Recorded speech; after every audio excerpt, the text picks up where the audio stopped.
Sa paglalakbay ng pag-ibig at mga relasyon, madalas nating iniisip na ang susi sa ating kaligayahan ay nasa pag-apruba at pagmamahal ng iba.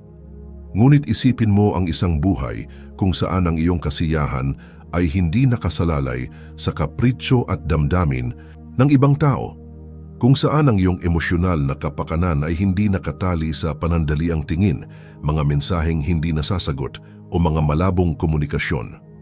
Ang ganitong senaryo ay hindi isang malayong pangarap, kundi isang praktikal na realidad na maaabot mo ngayon sa pamamagitan ng pagkuha ng karunungan mula sa walang hanggang prinsipyo ng Stoicism, isang sinaunang pilosopiya na nagbibigay diin sa katatagan at panloob na kapayapaan.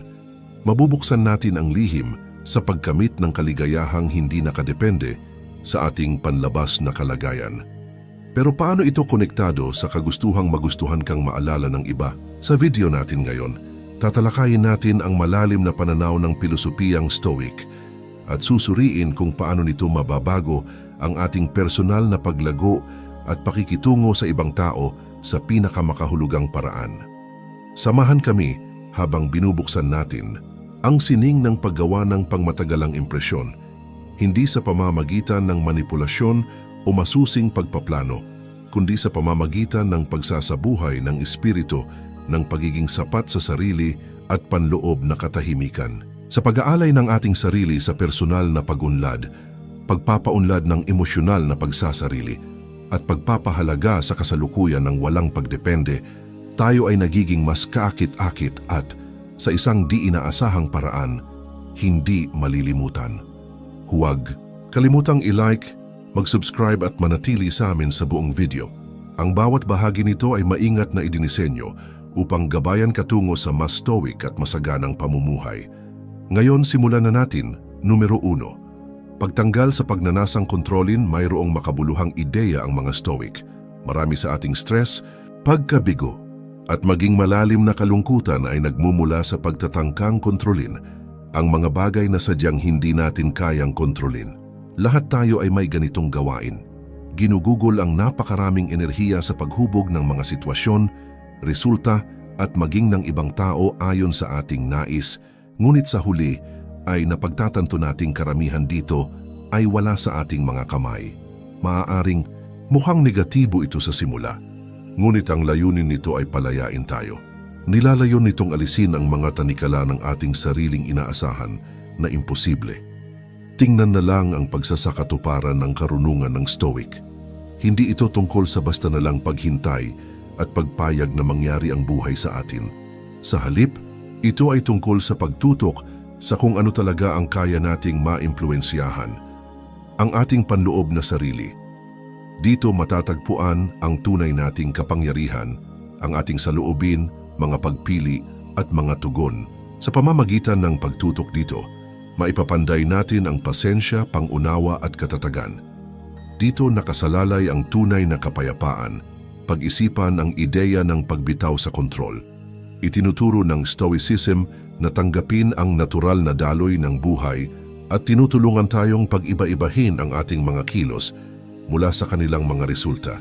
Oo, maaari nating ibigay ang ating pinakamabuting pagsisikap, ngunit madalas na ang mga resulta ay hindi natin kontrolado at ayos lang iyon.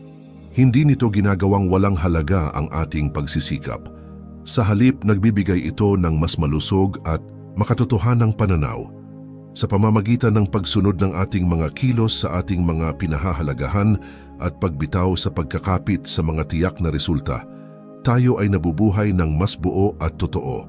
Higit pa rito, hinahamon tayo ng mga aral ng Stoic na makita ang bawat sitwasyon bilang isang pagkakataon para sa paglago at pagninilay. Pinupukaw nito ang ating pag-iisip tungkol sa ating mga palagay, ukol sa kontrol, tagumpay at seguridad. Madalas nating natutuklasan na ang ating tunay na lakas ay hindi nagmumula sa pagkontrol ng lahat sa paligid natin, kundi sa pagsasanay ng ating panloob na kalakasan sa pang-araw-araw na buhay. Nangangahulugan ito ng pagiging mas maangkop at bukas sa mga hindi inaasahan. Nangangahulugan ito ng pagtanggap sa mga sorpresa ng buhay ng may kalmadong isipan at pusong handang matuto mula sa anumang darating. Ito ay tungkol sa pagharap sa mga hamon ng may kagandahang loob at pagturing sa mga ito bilang mga pagkakataon upang lumago at higit na maunawaan ang ating sarili. Habang isinasabuhay natin ang prinsipyong Stoic na ito sa ating pang-araw-araw na gawi, napapansin natin ang mas malalim na koneksyon sa ating mga relasyon, nababawasan ang stress at tumataas ang pagpapahalaga sa kasalukuyang sandali. Nakikita natin na ang kontrol ay hindi ang lihim sa kaligayahan. Sa halip, ito ay tungkol sa balanse, pagtanggap at panloob na katahimikan. Ang pagbitaw sa ating pangangailangan na kontrolin ay hindi nangangahulugan ng pagsuko. Ito ay tungkol sa muling pagbawi ng ating kapangyarihan sa pinakamabisang paraan. Ito ay tungkol sa pagsisimula ng isang paglalakbay patungo sa panloob na kalayaan na nagbabago sa paraan ng ating pagtingin at pakikitungo sa mundo. Ito ang humahantong sa isang buhay na hindi tinutukoy ng panlabas na pag-apruba, kundi ng panloob na kapayapaan, katatagan, at isang malalim na damdamin ng layunin. Numero 2, pag-unlad ng sarili. Higit sa panlabas na pag-apruba, naranasan mo na bang maramdaman na kailangan mo ng pag-apruba mula sa iba upang sukatin ang iyong kahalagahan? Baka napansin mong labis mong inaasam ang mga likes sa social media o kaya naman ay nalulungkot ka kapag hindi mo nakuha ang reaksyon na inaasahan mo mula sa mga kaibigan o pamilya. Isang pangkaraniwang bitag ito, ang maghanap ng kaligayahan mula sa mga panlabas na pinagmumulan, lalo na sa mga relasyon. Ngunit narito ang ibang pananaw. Paano kung ang iyong tunay na kaligayahan ay nagmumula sa loob mo? Itinuturo sa atin ng Stoicism, isang sinaunang pilosopiya, ang ganitong pananaw. Tinututok ito sa kung ano ang kaya nating kontrolin, tulad ng ating mga iniisip at mga aksyon, at ang pagbitaw sa mga bagay na hindi natin kayang kontrolin, tulad ng kung paano tayo tinitingnan o tinatrato ng iba. Hindi ibig sabihin nito na hindi na natin care. Sa halip, ito ay tungkol sa pagpapalakas ng ating katatagan at paghahanap ng kasiyahan sa ating sarili, hindi sa pag-apruba ng ibang tao. Isipin mo ang mga pagkakataong naghintay ka ng matagal para mapansin ka o ipakita ng iba na gusto kanilang kasama. Para mo na ring ibinigay sa kanila ang remote control ng iyong emosyon, hindi ba? Pagtapos magre-react ka lang sa kanilang mga aksyon at madalas dadalhin ka nito sa isang emosyonal na gulo. Ibabalik sa iyo ng Stoicism ang remote control na iyon.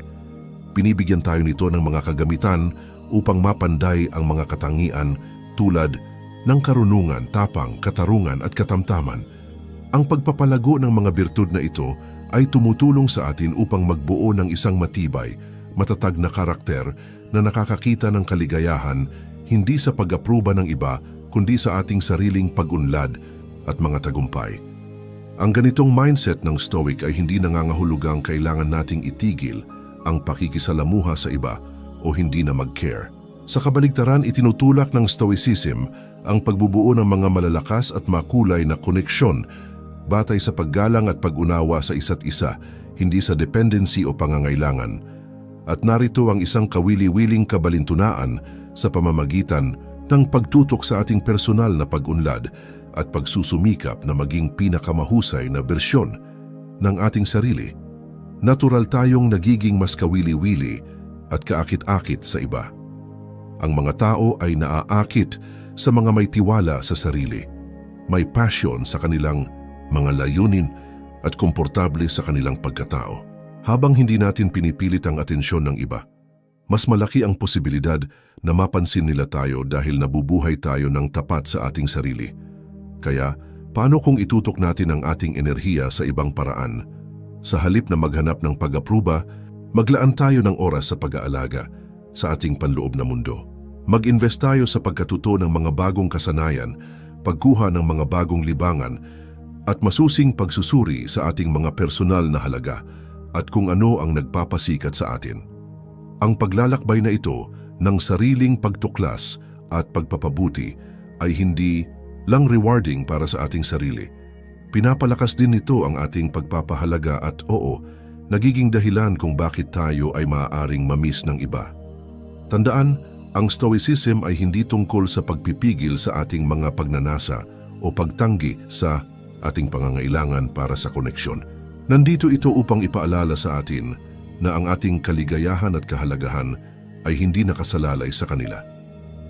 Sa pamamagitan ng pagpapalalim ng ating mga sarili sa mga prinsipyo ng Stoic, makakamtan natin ang isang mapayapa, kasiyasyang at tunay na independenteng buhay.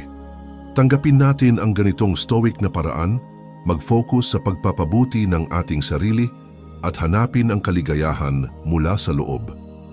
Diyan mga kaibigan, tunay na matatagpuan ang tunay na kaligayahan. Numero 3. Pagiging independente at emosyonal na katatagan sa puso ng Stoicism ay isang makapangyarihang pananaw. Habang hindi natin palaging kayang kontrolin ang mga nangyayari sa atin, tiyak na kaya nating kontrolin kung paano tayo tutugon sa mga pangyayaring iyon. Ang ideyang ito ay hindi lang nakakapagpalaya, binibigyan tayo nito ng mga susi patungo sa ating emosyonal na kalayaan. Ang Stoicism ay hindi tungkol sa pagpapatiwakal ng iyong mga nararamdaman o pagpapanggap na hindi kaapektado ng mundo. Sa halip, ito ay tungkol sa pagkilala sa iyong mga emosyon, pag-unawa ng mga ito ng mas malalim, at pagpili na huwag hayaang ang mga damdaming ito ang magdikta ng iyong mga aksyon. Ang mga Stoic ay may malinaw na mantra: magtuon sa mga bagay na kaya mong kontrolin at bitawan ang mga hindi mo kayang kontrolin. Hindi lang ito isang daan patungo sa panloob na kapayapaan. Ito ay isang praktikal na gabay para manatiling emosyonal na matatag. Ngayon, isipin kung paano ito nangyayari sa pang-araw-araw na buhay. Halimbawa, may isang tao na bigla kang pinutol sa kalsada o may kaibigang nag-cancel ng plano sa huling minuto. Sa halip na hayaang sirain ng inis o pagkabigo ang iyong araw, tinuturo sa atin ng Stoicism na magbuntong hininga at mag-focus sa ating tugon, hindi sa mismong pangyayari.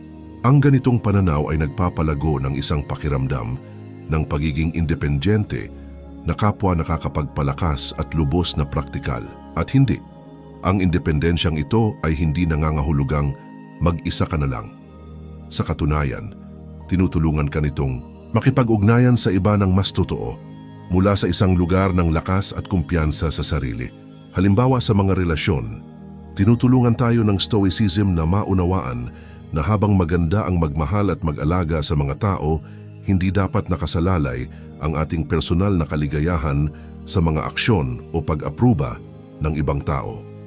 Hinahamon tayo ng ganitong pananaw na magtayo ng mga relasyon batay sa paggalang at tunay na koneksyon, hindi sa takot na mag-isa o dahil sa pangangailangan ng pagiging dependent. Sa pamamagitan ng pagpapalakas ng emosyonal na katatagan, natatamasa natin ang mas malalim at makulay na mga relasyon nang hindi nawawala ang ating sariling identidad sa mga ito. Binibigyan din tayo ng Stoicism ng diin sa pamumuhay ng ayon sa kalikasan at pagtanggap sa mga natural na pagsubok ng buhay. Pinapalakas nito ang ating emosyonal na lakas sa pamamagitan ng pagpapaalala sa atin na ang pagbabago ay likas at ang pag-aangkop dito ang tunay na pagsusulit ng katatagan. Kaya, paano natin nade-develop ang emosyonal na katatagan na ito? Nagsisimula ito sa pagiging self-aware. Ang regular na pagsusuri sa iyong mga iniisip at nararamdaman, lalo na kapag humaharap sa mga hamon, ay susi. Mahalaga rin ang pagpapractice ng pasasalamat, pagiging present sa kasalukuyan, at ang pagsasaayos ng mga pang-araw-araw na gawain ayon sa iyong mga pangunahing halaga. Pantay-pantay na mahalaga ang pag-question sa iyong mga perception. Tanungin ang iyong sarili kung ang iyong mga reaksyon ay talagang akma sa sitwasyon o kung sila ay mula lamang sa mga lumang gawi o hindi na napapanahong paniniwala. Ang pagtanggap sa Stoicism ay hindi nangangahulugang dumadaan ka lang sa buhay ng maayos at hindi na kailangan ng ibang tao. Ito ay tungkol sa pagiging sarili mong lighthouse sa gitna ng mga bagyo ng buhay. Pinapayuhan ang iyong sarili gamit ang mga prinsipyo na napatunayan na ng panahon. Ang paglalakbay patungo sa personal na independensya at emosyonal na katatagan ay hindi isang nag-iisang paglalakbay. Pinapalawak ito ng karunungan ng mga taong naglakbay na sa landas na ito bago tayo. Habang isinasabuhay natin ang mga prinsipyo ng Stoic, matutuklasan natin na ang ating kapasidad para sa kaligayahan, lakas sa gitna ng pagsubok at kakayahang mapanatili ang balanseng mga relasyon ay lumalaki ng higit pa sa ating inaasahan. Harapin natin ang mga bagyo ng buhay, hindi sa paghahanap ng kanlungan, kundi sa pagtayo ng matatag ng magkasama. Numero 4. Pagbuo ng makulay na pag-iral, tuklasin natin ang malalim na mga aral mula sa mga Stoic na pilosopo tulad nina Seneca, Marcus Aurelius at Epictetus. Binibigyang diin ng mga pilosopong ito ang kahalagahan ng pagsasaayos ng ating buhay ayon sa ating tunay na kalikasan at ang mas malawak na ritmo ng universo. Sa pinakapuso ng Stoic na pilosopiya, hinihikayat tayo nito na alamin kung ano ang tunay na mahalaga at buong pusong ilaan ang ating mga sarili sa mga prinsipyong ito. Para sa mga Stoic, ang tunay na kahulugan ng buhay ay hindi matatagpuan sa pagsunod sa panlabas na tagumpay, pag-iipon ng yaman, o pagkuha ng mga parangal. Sa halip, ito ay nasa pagpapalago ng mga birtud tulad ng karunungan, integridad at tapang.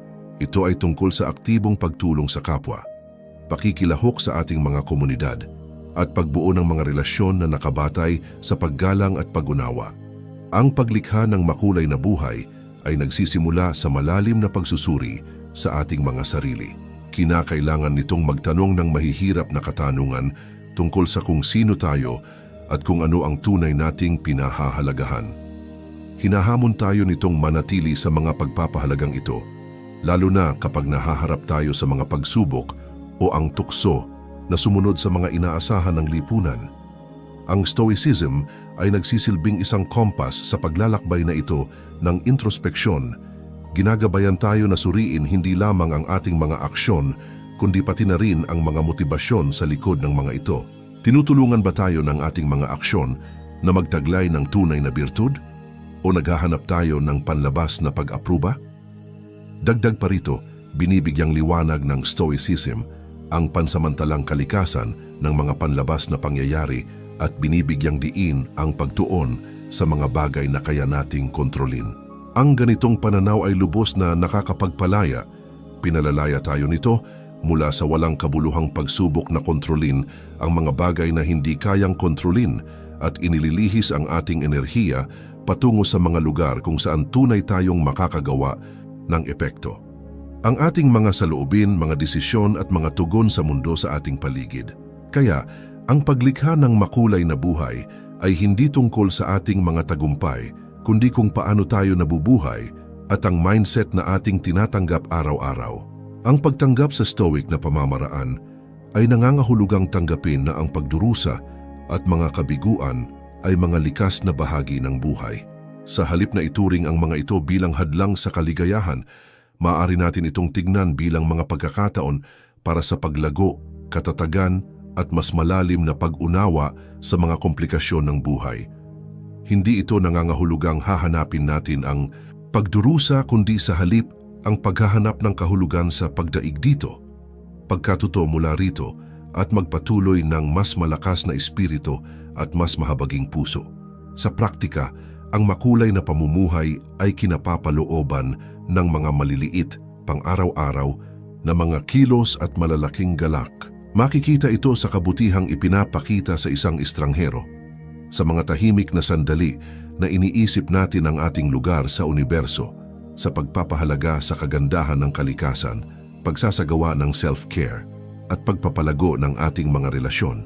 Ang mga aksyon na ito na nakaugat sa mga prinsipyo ng Stoic ay bumubuo ng isang makulay at mayaman na tela ng isang mabuting buhay. Huwag nating kalimutan, ang Stoic na paglalakbay patungo sa makulay na buhay ay hindi nilalayong lakbayin mag-isa. Isa itong landas na tinatahak natin ng magkasama, nagsusuportahan sa isa't isa gamit ang mga karanasang magkakatulad at karunungan. Sa pamamagitan ng pagpapalalim ng ating buhay sa Stoicism, hindi lang natin pinaghahandaan ang mga pagsubok ng buhay, kundi pati na rin tayo ay nagsisilbing maligaya at matagumpay sa kabila ng mga ito. Natutuklasan ang kaligayahan, layunin at kahulugan sa bawat hakbang.